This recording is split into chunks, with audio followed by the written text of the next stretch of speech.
Hello, everybody, and welcome to today's webcast, Go from Records Management to Information Governance, How to Get Started with a Business Process Assessment. We're very excited to have all of you on board today. We appreciate you taking the time out of your busy schedules to join us. My name is Anne-Marie Cochia, Director of Marketing at Canon Business Process Services, and I'll be your moderator for today's webcast. Before we get started, I have a few housekeeping notes. To eliminate background noise, all participants have been muted. You will only be able to hear our presenter speak. If you'd like to ask us a question, you may do so at any time by clicking the Q&A button in the WebEx dashboard on the right side of your screen. Type your question and click Send, and we'll try to address your question before the end of the webcast. Because we only have limited time, we do apologize in advance if we are unable to address your question online, but we'll be sure to follow up on any unanswered questions after the session. Lastly, we will be sharing an archived version of today's webcast as well as the deck with all of you after the session is complete. Well, let's get started. So the agenda for today is transitioning to information governance requirements, information governance framework, what is a business process assessment, get started with a business process assessment, and then we'll talk about some next steps. Without further ado, I would like to introduce you to our esteemed panelists for today. Melissa Carlis has over 15 years of experience helping companies develop an information management strategy and program that meets business objectives and minimizes risk. Melissa has written a number of articles and is a frequent speaker at industry events. Melissa, we're so glad to have you on board today. Thank you for carving out this time to share your expertise. Thank you, Anne-Marie, and thank you for the kind words.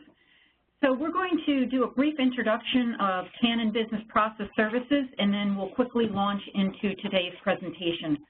So just so that you're aware, CBPS, as we refer to Canon Business Process Services, provides a variety of services. And as you can see, they're listed here. And we just want to bring your attention to the business process outsourcing, which is heavily involved in working with clients in areas of business process, such as accounts payable, T&E, claims processing. They really get involved in understanding the workflow and the business needs of your company. We have the document process outsourcing, of which I am a member, in which we focus on records management, imaging, IG, and also office services such as print and mail.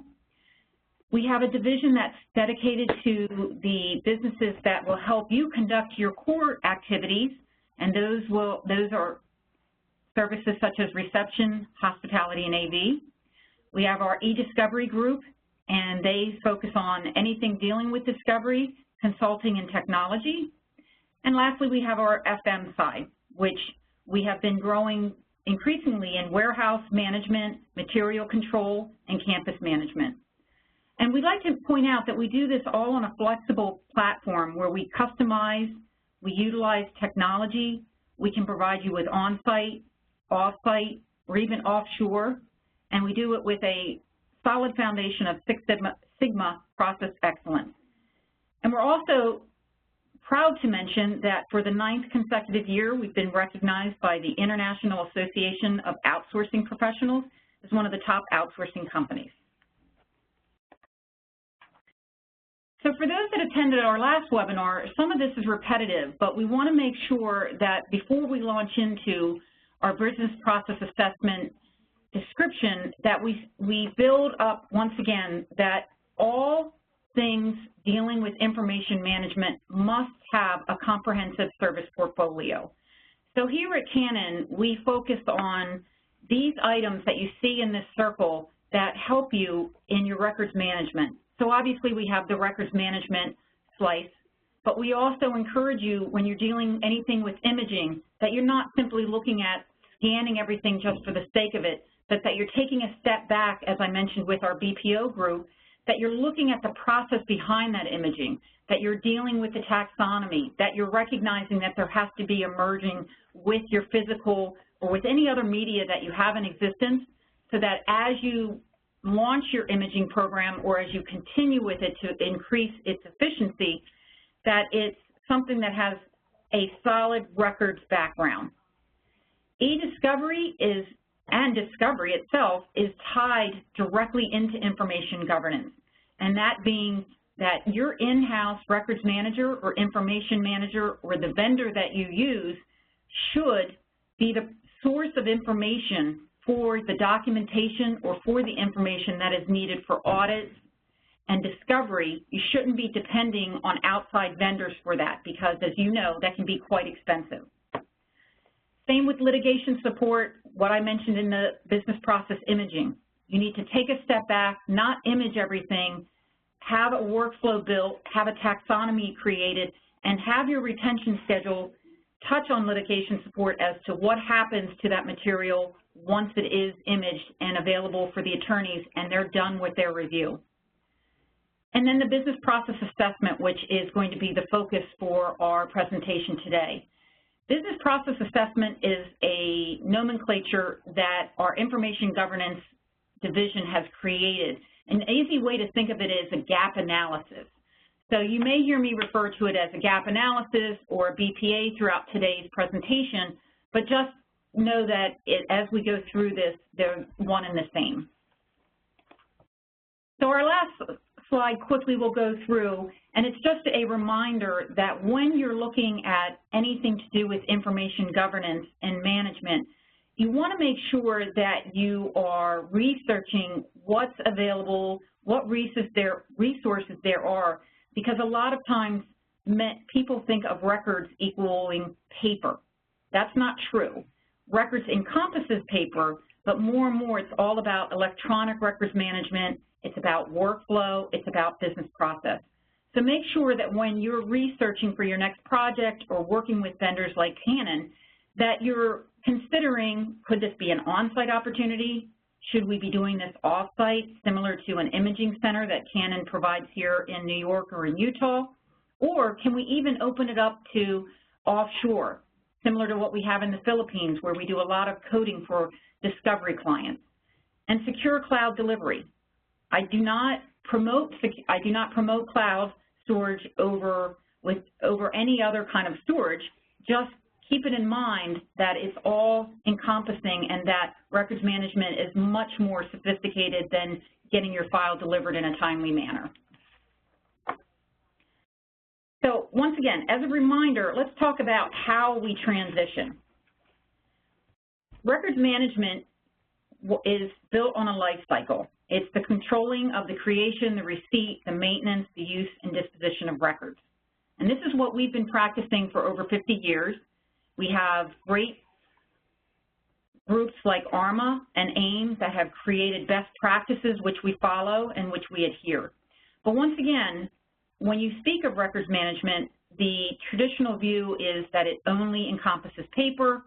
If there is interaction with electronic, it's combined to the document management software, and that's it, and that it only should encompass records, which are evidence of business activities and transactions. Very, very limited exposure to anyone on the C-level or anybody in risk and compliance, because once again, they're viewing them in a silo of paper management. However, the difference today where we're evolving, and not necessarily the records managers that have been keeping abreast of the industry and how it's once again evolving, is information management and governance.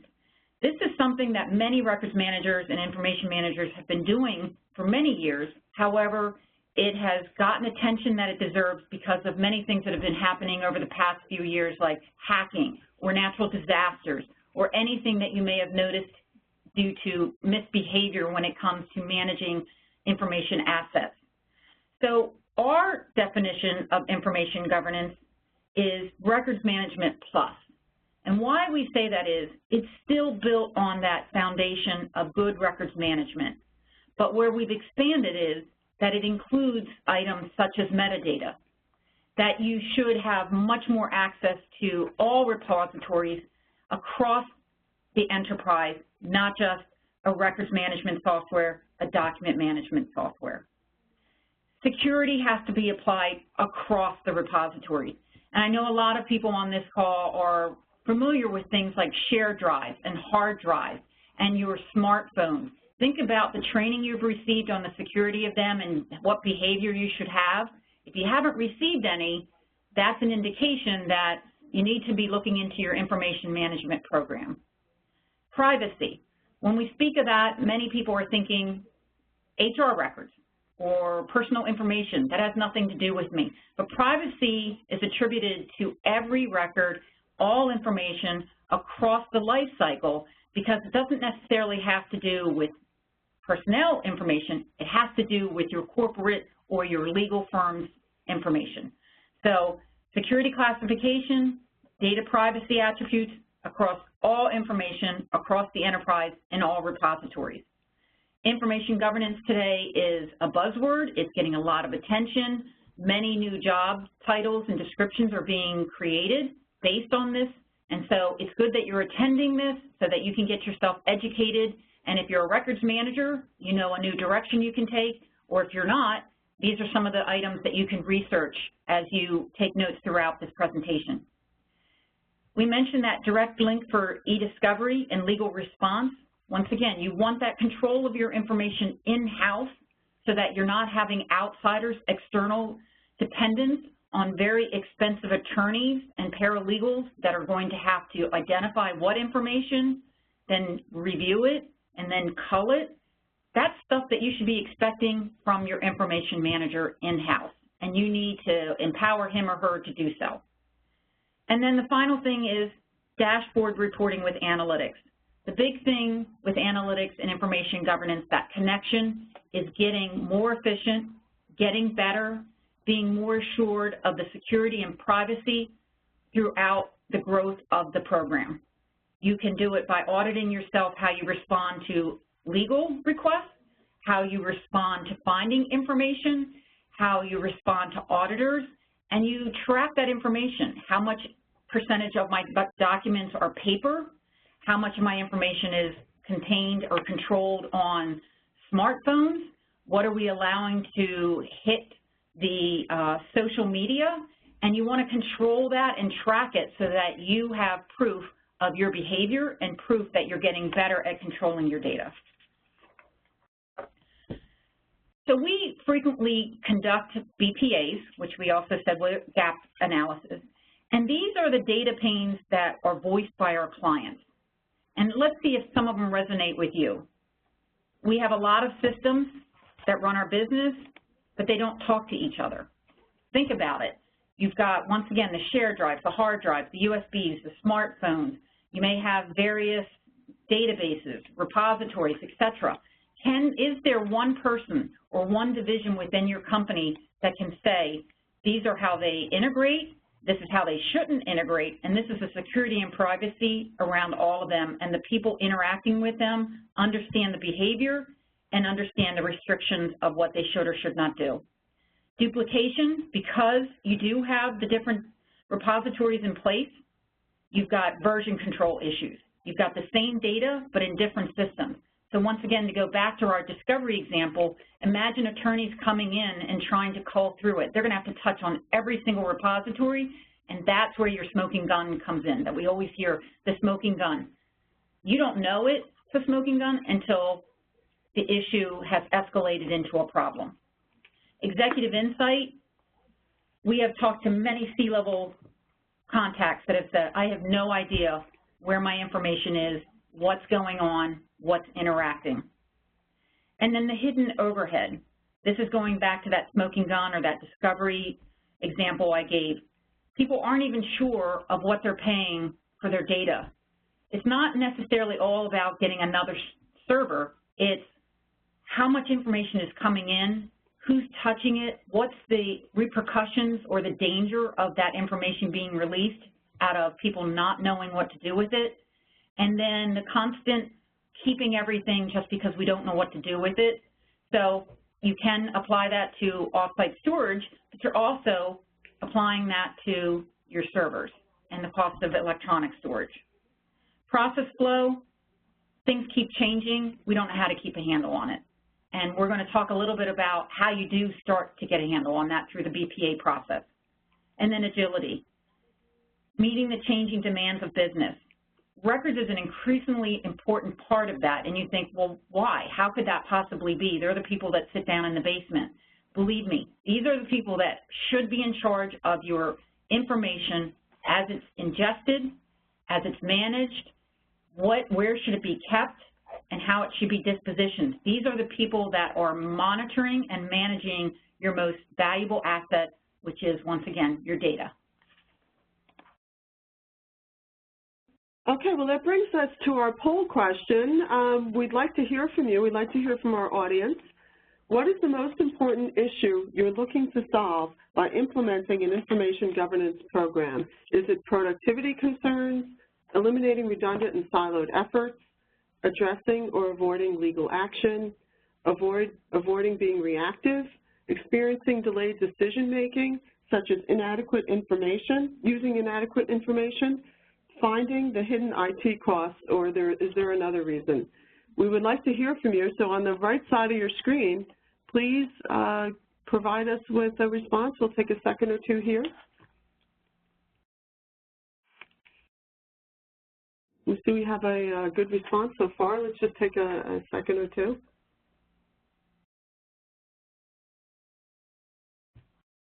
Okay, what I'm seeing here is eliminating redundant and siloed efforts. Are you surprised, Melissa? I am not. And the reason why is, as we mentioned already quite frequently in the few minutes that we've had together, is that there is just no control over the data and how it's being managed, and how every group tends to find the best way of working, and that's using their own technology without control. Looks like we had 29% there. Pretty good, okay. Okay, great. Okay, so as a recap, we're going to remind you the difference between records management and information governance. And that's, once again, thinking enterprise level, thinking holistically, being concerned with security and not thinking that's someone else's job, that IT or the CIO will take care of that. Thinking about the life cycle, expanding it from declared records to information life cycle. So once again, all of that data that's flowing into your company, being created by your company, being captured by your company, that's the responsibility of the information manager. Analytics, I've already described that, and then the integration with discovery. So let's talk about how you stack up. Let's look at this list that we have listed here. Maybe immature may not be the best word to use. Maybe you are evolving or transitioning. But if you have any of these quote-unquote symptoms, then we highly recommend that you stay involved with this presentation and that you think seriously about conducting a business process assessment. So I'm going to just give you a minute just to read through the bullets. And actually, we should have taken a poll here because I think we would have had a tie across the board. Okay, so let's talk about a framework. And we're going to launch into each of these phases at a high level because we are conducting 2 additional webinars about this framework. In today's webinar, we're going to be focusing mostly on phase 1 and phase 2, but we don't want to discount or forget that there are other phases that are just as important. So the one is the business process assessment, and once again, we're going to go through that in detail, conducting it. The second one is the actual outcome of conducting the BPA.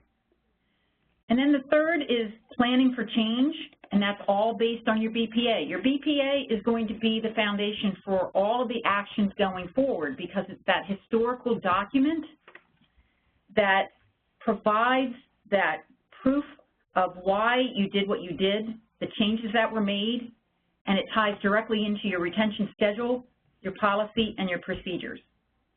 And then implementation, how you're going to roll that out, what resources you need, what controls, et cetera. And then how you then measure success, which is phase 5. So let's launch into, we keep mentioning BPA, so what is it? Once again, this is something that's a name nomenclature that belongs to Canon. and many people may call it gap analysis. And it is a very in-depth, detailed understanding of what your current records management or information management consists. The output should be current scenario, where you're talking about technology, process, and employees, and that's not just surrounding the records personnel, that's all employee behavior. A maturity model ranking, which can be attained through ARMA. You're identifying your strengths and your weaknesses in a very blunt manner. Recommendations for handling those weaknesses or even making your strengths stronger. And then implementation guidelines. And those implementation guidelines are what feed directly into phases 3 through 5. So, benefits. There's a lot here, and each one of you will have a different reason for doing it. So we're not going to go through each one of these, but just remember that this business process assessment is like an audit of your records program. So you're going to have accountability. You're going to define how you absorb incoming and departing employees' information. So when an employee brings potentially intellectual property from another company from which they just left, is that acceptable to your company? And same thing when they're departing. Do you have a checklist? Do you have an audit? Does your HR have an interview saying this is what you're allowed to take or not allowed to take, and having them sign off that they understand that they are only allowed to do certain functions or take certain information with them? You're going to be auditing your records applications. A lot of times our clients say to us, well, if I just get the right enterprise content management software, everything will be solved. That's not the case. A lot of times we work with our clients and they say, we're very small. We have to use our shared drives, or we have SharePoint. We can adapt to that. Or you do need an ECM and you have, thousands of dollars to spend. It's not about the application itself, it's how you utilize it, it's how it's set up. Is it based on records management? And then training, transparent chain of custody, and once again, eliminate that smoking gun scenarios are just a few examples of why you need to conduct this BPA.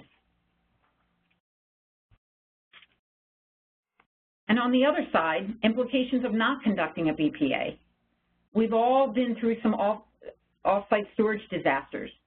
Vendors recently there's been one locally that caught on fire. There was one that had an accident lower down on the East Coast that, due to the actions of an employee, it set off the water system and destroyed a lot of files.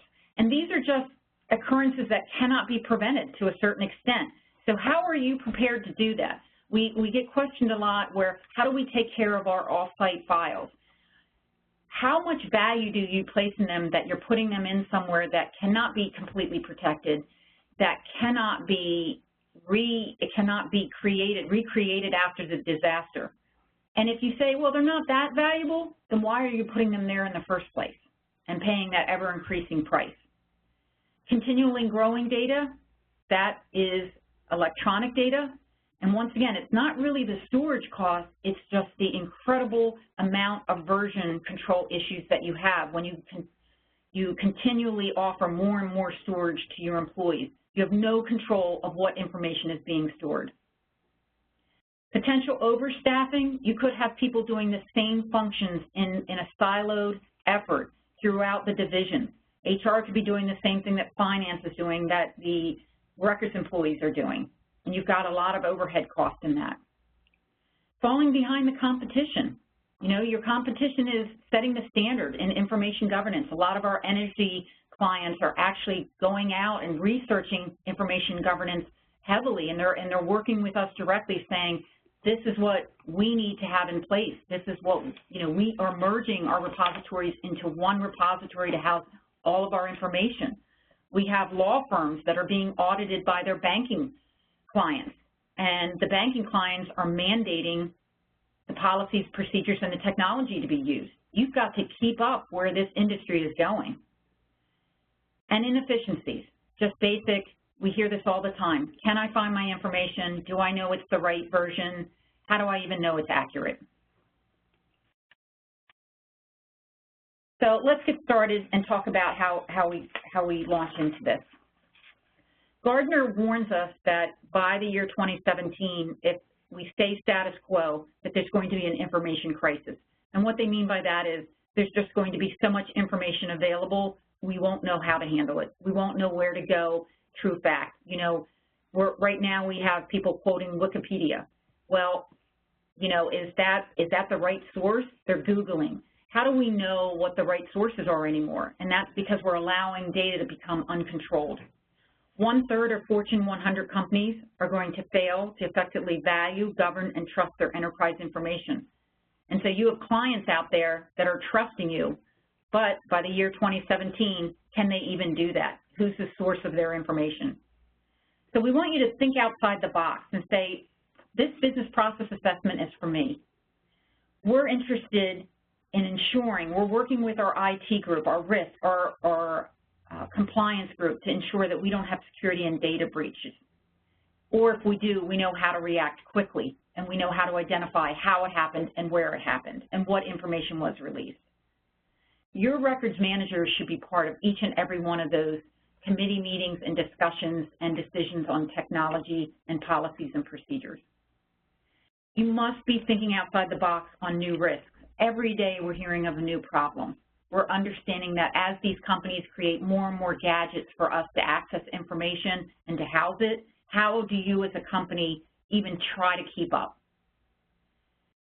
Employees are using their social media and their devices to put your information out there constantly. Is that acceptable to you? Do you know it's happening? What kind of auditing are you doing to ensure that it doesn't happen?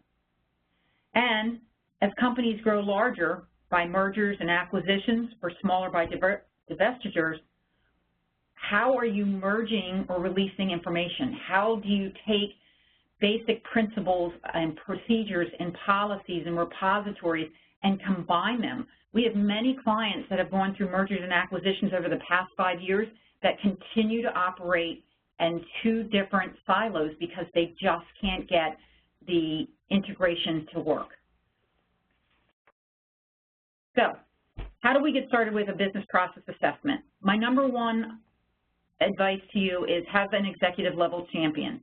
If you don't, it's just not worth your time. This won't happen. You won't get the support, you won't get the communication, you won't get the budget, and you won't get the respect for your time unless you have that.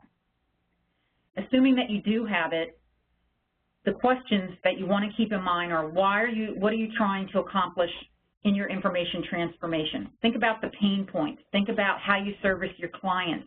What's most important about your information management? We can talk about best practices, but you know how you communicate with your clients or customers and what you want them to have versus what you want your internal colleagues to have. So you need to keep that in mind. Records management and information management also involves the culture of your firm. Level of maturity, we talked about that when we showed you those bullets about an immature, quote-unquote, records program. Where do you think you are with that? And we're going to actually tell you how to rank yourself. Going back to the current pain points and challenges, understand what you've experienced over the past 5 years. Talk to legal. What litigation have you had? HR, what employee issues have you had that you couldn't respond to or how you struggled? Talk to finance. How do they get their information? What are the regulatory requirements that impact your business? Make sure that the person that's conducting this business process assessment has full awareness of those regulatory requirements. If he or she doesn't, get them training on it. Have them talking to the appropriate people. It's extremely important that the suggestions and recommendations that they're going to be making later, that they understand the pressures that maybe federal or government or even the clients are putting on the business. And potential obstacles. Don't let them get in the way, but identify them right out of the gate. And have that discussion with your executive level champion and say, these are the potential obstacles I see, what do you see, how do we overcome them, and what's your advice? Get that out in the open so that you're not frustrated later in the process. So the plan to get started, You have to be prepared to interview every single department that's in your company, every department. Not every single person, but possibly a manager, and then the person that handles the information or understands how the information flows through the department, because that's the only way you're going to understand how the different touch points are on how information is handled. You're going to understand that one department that thinks that they can work completely different than another, you're going to see an overlap. And that helps you create that workflow of information. You can do that through a project plan if you want, if that's what you have available, but make sure that your workflow of information, the interview discussions, the data that you're collecting is in some kind of repository, whether that's Access or Excel, or if you have something much more sophisticated, but something that you can manipulate the data later, that you can analyze and run reports on it, because this is very important data that you're now collecting. Identify the problems, not from your viewpoint, but from those that you're interviewing. Listen to them and hear them regardless of how big they sound or how small they are. And research potential answers, because that is part of your report back to your champion. And be bold with your budget. As you create this, once again, it's not about technology. Sometimes it's about training. Sometimes it's about having additional resources. Could be a multitude of things. So make sure you're identifying that budget as you go back to your executive level champion. And be fearless in identifying weaknesses, especially if they surround you or your department. You're coming in to identify those gaps, and that champion's trusting you that you've got the best interests of the company, not yourself, in this. So the first thing you want to do is create and publish a timeline. Once again, you've got these tools at your hand. It's not something that you have to go out and purchase something new. You can do this through projects. You can do this through Excel. But you need to identify the steps and stick with them, because this is a very intense process, and you want to make sure that you keep yourself accountable as much as you're keeping other people accountable, and communicate it consistently and constantly with your champion so he or she can ensure that you get the support you need. You first then want to meet with IT. Get their feedback on repository and security. Understand their understanding of what's out there, because as you potentially uncover rogue repositories or people not following security protocols, that's part of your report back to the champion and back to IT. They want to hear this. You're helping them secure the company's assets. You then send a survey to all the end users for document type identification. You're not surveying them about their behavior or the repositories or anything. You're simply keeping it to the document type, because you then want to link that back. You want to collect and synchronize back to the repository and the security information that IT gave you. And you want to see if there's any kind of match. You want to keep that data, you want to analyze it, and you want to take it into your in-person interviews now, because you're now trying to see in a three-pronged approach what's really happening, and is everyone educated, and what's even happening with your technology. Are people aware of the regulations that impact their world? What habits are out there, whether they're good or bad? Who owns the records and the information? It's okay if information's shared, but who has ultimate ownership and accountability for it? So that when you start talking about read-only access or version control or disposition, people understand their role in that work. It also confirms the document types. The surveys came back. There were 5 people in one department. They all had different document types. You're now interviewing someone and saying, how could that possibly be? You do the same type of work, but yet you all have different document types. That's a sign that you don't have a taxonomy. And then the knowledge about the retention schedule, policies, and procedures. Quiz people. When's the last time you applied the schedule? What is the policy? How do you find those procedures? You'll be shocked about their answers, and that's an identification for your BPA that training is necessary. And then suggestions for improvement, needs, and wish list items. Let your employees, let your interviewees tell you what their ideas are. It's going to add much more power and shock value to the report that you're providing back to your champion. Melissa, I see that we have a write-in question. Let's just take a moment. The question is, how long does it typically take to conduct a gap analysis? And that's a good question. There's no standard answer for that. So the first thing, obviously, it depends on the maturity of your records program. Some of this you may already be able to do very quickly, or some you may be starting out from scratch. It also depends if you're a one-location company, if you're national, if you're global. You're going to have to start very small and take steps that meet the needs for each of these steps that I'm outlining. So it could take weeks, or it could take months, or even years. Okay, well, thank you. Thank you for that question from our audience. Thank you. Okay, so we walked you through the steps of how to conduct a business process assessment. Let's review what should be included in the report that you're now writing. So we've used some of this terminology frequently already. The current scenario, workflows of the information, the strengths, the weaknesses, and they should be based around 3 topics: process, technology, and personnel. Keep to those 3 topics, and it'll give you a good flow through your document. Maturity ranking. ARMA has a website, arma.org, and you can go on and you can rank your organization. Now, if you're the records manager, you have to be careful about that you're not you're not answering the questions in a way that make you sound better than you actually are. You want to be frank, and you want to be honest about it. But it's a good thing to put into your report.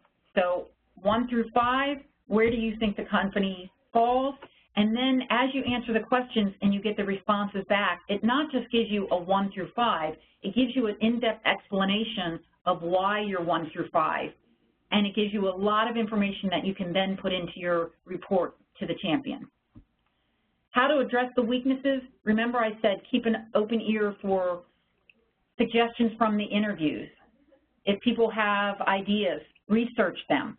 Spend some time on this to come up with cutting-edge responses and information and suggestions that may not be their answer, may not fit in with your culture, or you may not have the budget, but at least you're thinking outside the box to ensure that your company is going in the right direction. Resources. Once again, I said to be fearless when you're asking for resources. If you do need technology, put it out there, but make sure you know why and make sure you have the financials included. But you may just say, we work in silos. I need to be involved with the audit team. I need this from the IT group. I need to sit in with legal once a month.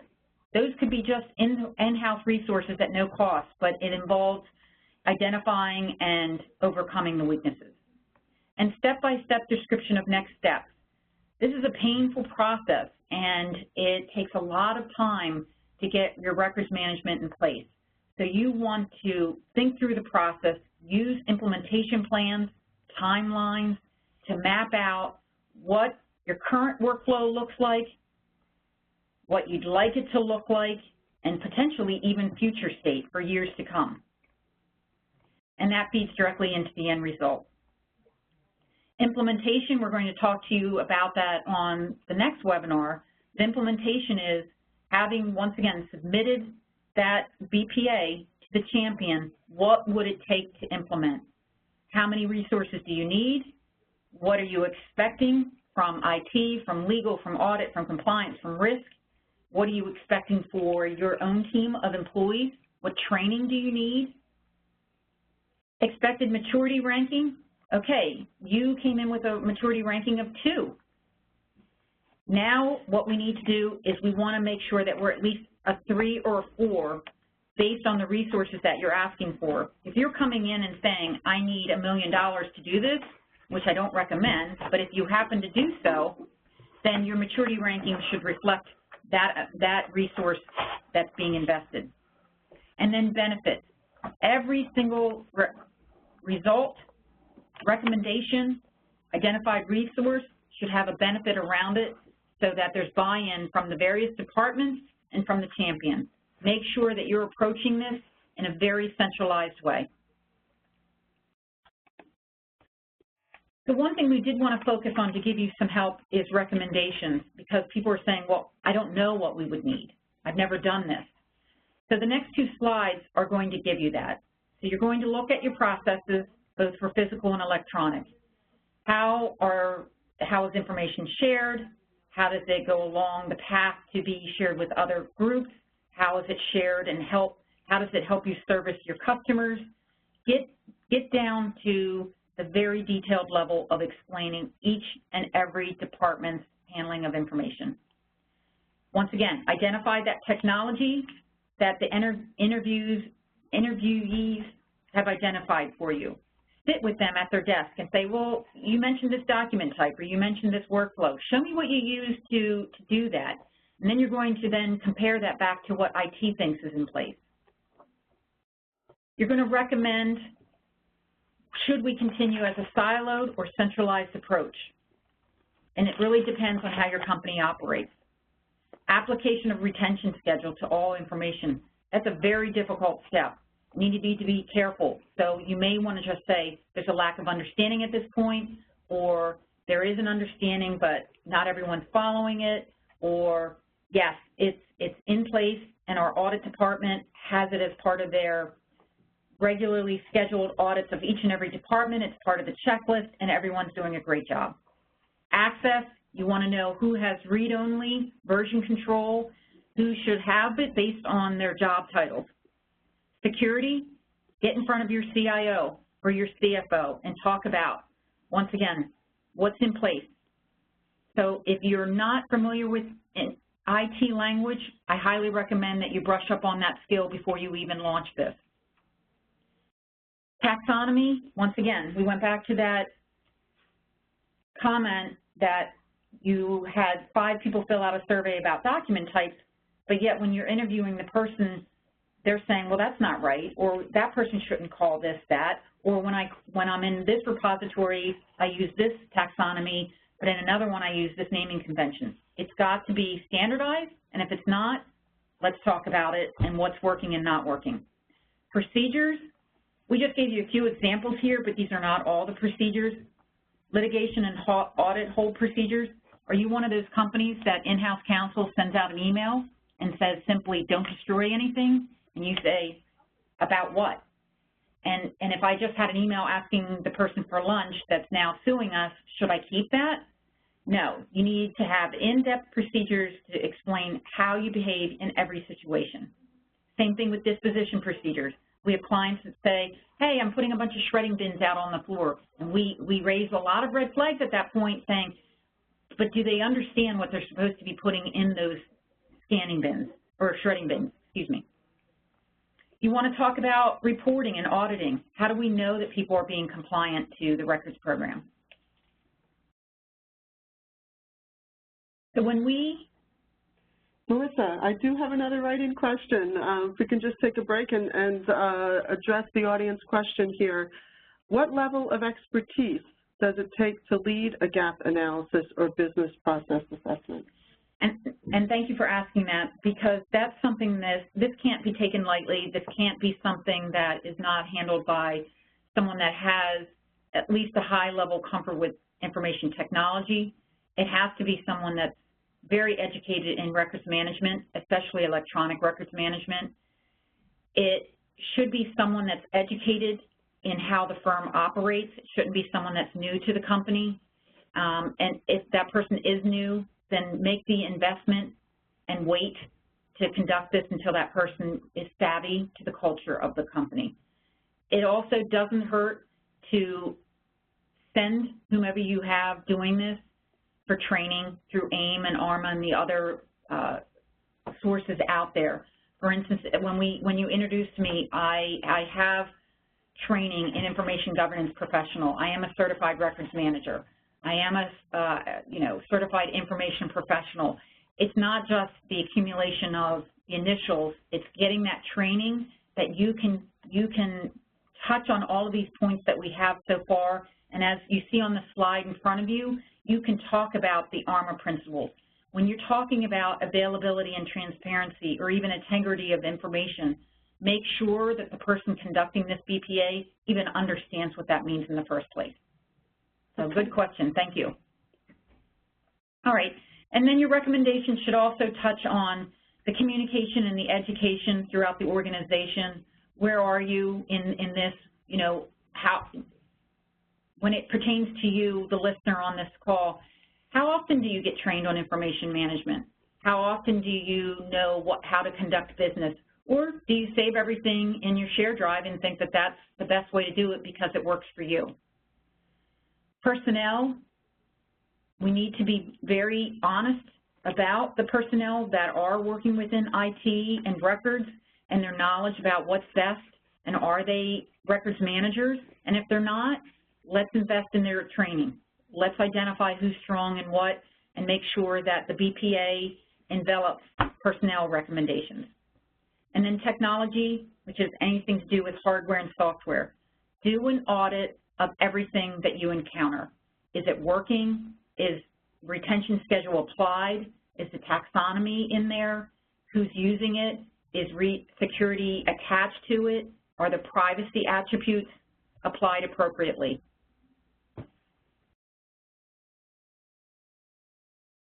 So at the beginning, we talked about an immature records program, and that really is where a lot of clients are at this time, unfortunately. They're at level 1, isolated, where you have a really good records manager in place, where you have a group that's trying to focus on what's best for the company when it comes to data management, but yet they're not getting much traction. It's a localized effort. Through the BPA, you're going to then get to level 2 because you have that organizational awareness. The champion, which is a C-level, is reading this and now understanding where that you fall when it comes to, as a company, personnel, technology, and process, and how that fits across the whole company enterprise-wide, and how that links into discovery. Now, what you want to ensure, though, that once you reach level 2, that you don't revert back to level 1. Great report, thanks for spending months on this, and then you go back to working in a siloed environment. You want to make sure that you're using that business process assessment, and we're going to go through this in our next webinars, to then launch into your position or your company strategizing so that the information department is seen as a business and technology partner in all initiatives going forward. And then obviously level 4, that would be the ARMA maturity model ranking of a 5. That's where information governance is conceived as the _1 goal of the company, that it's driving process change, that change management is involved, that every new initiative or new technology or new group that's absorbed or any merger or acquisition that happens involves information governance.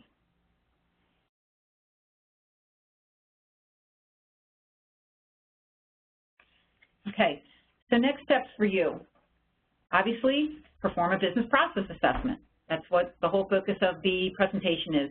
And just to remind you, as a part of Canon Business Process Services, we do have an IG consulting group that is capable and able to do this work on your behalf. If you believe that you can do it in-house, rank your current program using the ARMA maturity model. Go out and look at it. There's no cost to it. You can take a look at it, see where you fall.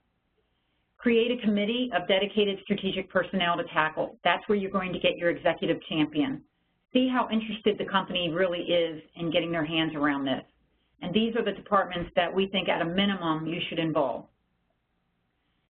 And partner with your existing and auditing and compliance resources. They're the ones that are out there seeing what's not happening or what could be improved. They can help you in those committee meetings. They can help you build traction to get your company interested in performing this action or investing the resources in hiring a company like Canon. And ensure your records personnel are educated and ready for this. This is extremely important. A lot of people in the records industry grew up in it, and they dealt with microforms or paper, and now all of a sudden their world is dramatically evolving into electronic. Invest in them. Make sure that they have the accreditations, not just for the sake of having it, but being exposed to what's going out in the industry. They're involved. They can bring that out-of-the-box thinking to you. That they're trained in security and privacy. They understand that lingo, and they can work with your IT with valid and valuable information and recommendations. And then once again, regulations that impact your type of business. Some of these regulations are changing on a consistent basis. Make sure that you're investing in their training, not just giving it to the C-level, but making sure that the people that are in charge of your assets are aware. Okay, well, that concludes today's presentation. Thank you, Melissa, and thank you, our audience, for joining us today. We hope you found today's program insightful and helpful. If you have any additional questions for Melissa or would like to learn more about how Canon Business Process Services is helping other companies develop and implement an information